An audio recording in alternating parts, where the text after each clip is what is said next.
태초에 하나님께서 천지를 창조하시니라는 이 말씀은 자신들의 기원에 대해서 의문을 품던 모든 사람들의 궁금증을 일시에 해결해 줍니다.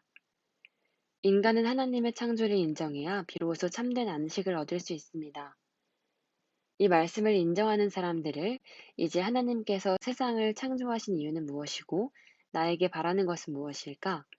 하나님 앞에서 어떻게 살 때 하나님이 기뻐하시고 나도 행복할 수 있을까?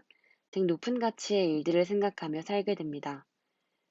그러나 하나님의 창조를 받아들이지 않는 사람들은 늘 세상과 인간의 뿌리를 찾아보려고 많은 시간을 허비할 수 있습니다. 또한 생물과 인간은 자연 발생하는 것이므로 삶의 목적은 오로지 하나뿐인 자기의 몸을 즐겁게 하는 대로만 맞춰지게 될 것입니다. 인간이 자연 발생했다면 인간은 그저 살아있는 물질 정도일 뿐입니다. 그렇다면 인간은 다른 살아있는 물질인 메뚜기나 박테리아 등과 다를 것이 무엇이 있겠습니까?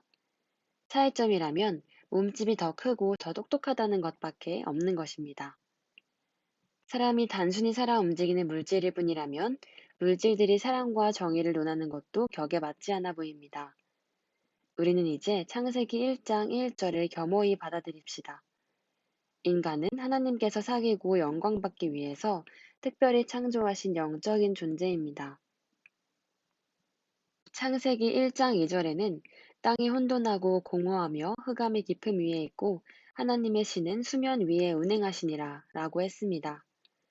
땅이 혼돈하다는 구절을 통해 하나님은 이미 첫날에 우주 공간과 물질을 만들고 지구의 구성물질을 모아놓고 창조 작업을 본격 시작했다고 봐야 합니다. 이때 지구의 모양은 형태가 없이 물질과 수증기 등으로 뒤섞여 있는 혼돈한 상태라 볼 수 있겠습니다. 하나님의 신은 성경의 다른 부위에서 주로 성령을 표현하므로 성령께서 창조 작업을 함께 하신 것을 알 수 있습니다. 또한 잠언 8장 30절에 내가 그 곁에 있어서 창조자가 되어 날마다 그의 기뻐하신 바가 되었으며 구절을 통해서 성자 예수님도 창조 사역을 같이 하신 것을 알 수 있습니다. 이제 삼위일체이신 성부, 성자, 성령께서 깊은 물과 형태가 없는 지구의 표면 위를 둘러보시며 창조 작업을 시작하려 합니다. 그런데 땅이 혼돈하고 공허하며 라는 구절에서 하나님이 첫날에는 빛만 창조했으니까 땅은 창조 작업 이전에 만들었을 것이라고 하면 안 됩니다. 이는 하나님이 6일 동안 세상을 창조했다는 출애굽기 20장 11절 말씀에 위배됩니다. 하나님은 땅과 모든 것을 오로지 6일 안에 만들었으니 땅도 첫날 함께 창조된 것이라 할 수 있습니다.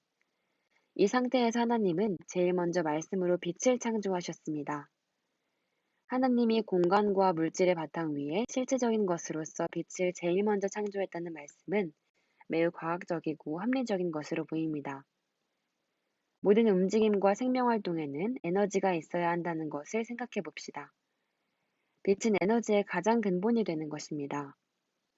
빛으로 인해서 식물이 자라고 모든 초식 동물들은 이 식물을 먹고 에너지를 얻어서 살아갈 수 있습니다.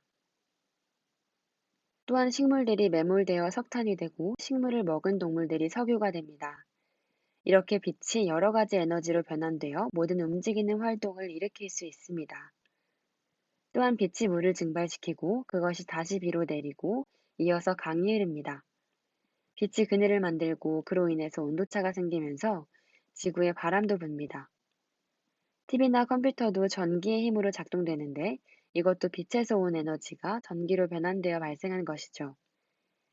이와 같이 이 세상의 모든 움직임은 빛으로부터 기원한 것입니다.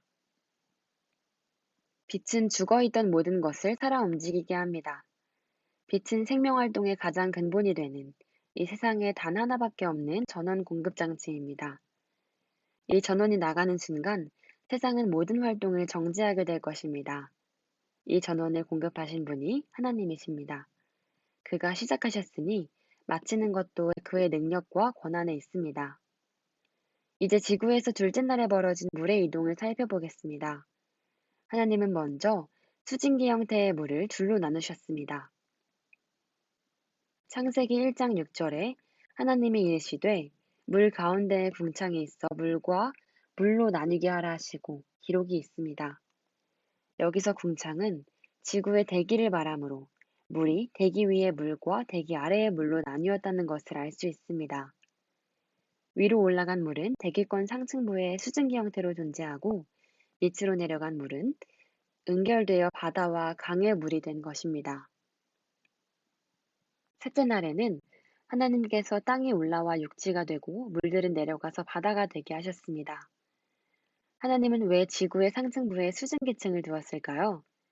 또한 왜 인간이 살지도 못하는 바다를 육지보다 더 넓게 만드셨을까요? 만약 지구 상층부에 수증기층이 없다면 우주에서 오는 고에너지의 방사선을 차단하지 못합니다.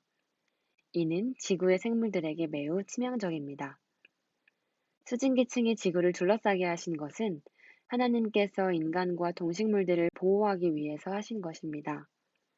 또한 바다가 없다면 지구가 여름에는 엄청 뜨겁고 겨울에는 엄청 차가울 것입니다. 밤낮의 기온 차이도 극심하고 지역마다 차이도 매우 심할 것입니다. 이렇게 되면 인간과 동식물들이 살 수 없는 환경이 됩니다.